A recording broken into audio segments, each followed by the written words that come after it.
नमस्कार, म Prakash Chapagai. Study with Prakash YouTube च्यानलमा हजुरहरूलाई स्वागत छ। आज म क्यास बुक अथवा डे बुक कसरी मेन्टेन गरिन्छ, कसरी यसको अभिलेख राखिन्छ भनेर सानो भिडियो मार्फत हजुरहरूलाई जानकारी दिन आएको छु। मैले चाहिँ यतातिर एउटा कारोबारलाई लिएको छु। यो कारोबारको आधारमा चाहिँ मैले क्यास बुक एक्सलमा फर्मेट बनाएर कसरी इन्ट्री गरिन्छ भनेर चाहिँ बताउन गएको छु है। क्यास बुक भन्ने बित्तिकै हाम्रो आर्थिक कारोबारहरू के कसरी आम्दानी र खर्चहरू कसरी चढाउने भनेर हो। एकदम सरल छ यो सिक्नलाई पनि। यो ट्रान्जेक्सनको आधारमा चाहिँ मैले यहाँ इन्ट्री गर्छु।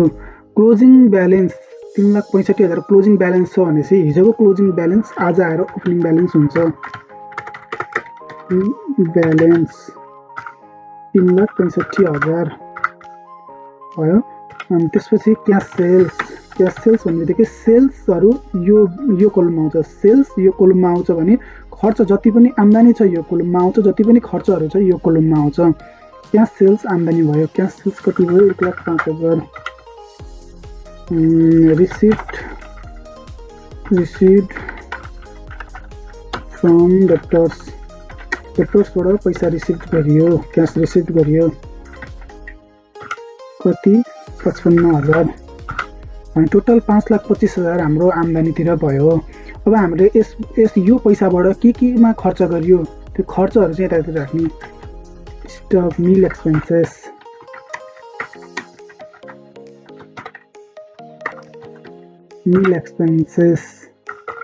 1,000। त्यस्तै गरी एबिसी सप्लायर्सलाई चाहिँ हामीले क्यास पेड गरियो। Cash paid to ABC suppliers 20,300। Diesel purchase गरियो अफिसको बाइकको लागि भनेपछि डिजल एक्सपेन्सेस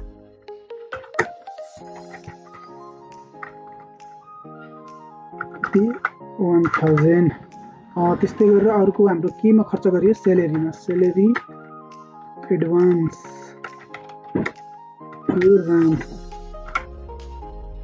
15,000।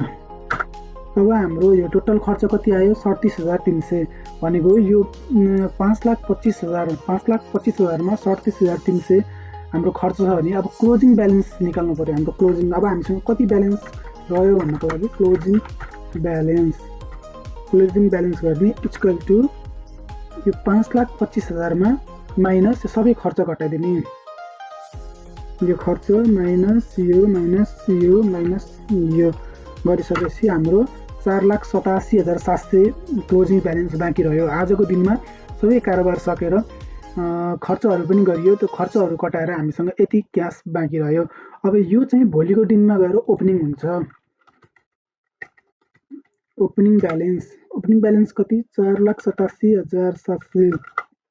मैले यता पनि लेखेको छु, एउटा ट्रान्जेक्सन कारोबार बनाएको छु। क्लोजिङ ब्यालेन्स कति छ? 4,87,000। यहाँ सरी है, यहाँ 3 भएछ। 4,87,700। त्यस्तै गरेर अब हाम्रो के छ? क्यास सेल्स कति छ? 75,000। अर्को दिनको है यो चाहिँ। कति रिसिप्ट गरियो हामीले? क्यास रिसिप्ट कति? 25,000 गरियो भने अब हाम्रो खर्च केमा खर्च भयो? हामीले चाहिँ पैसा ब्याङ्कमा डिपोजिट गरिसकेपछि चाहिँ हामीसँग पैसा घट्ने बित्तिकै खर्च भयो। ब्याङ्क डिपोजिट यतातिर ल्याएर देखाउने 50,000। पेड टु एबिसी सप्लायरलाई पैसा पेड गरियो 25,000। त्यस्तै स्टेसनरी आइटम पर्चेस गरियो भने चाहिँ स्टेसनरी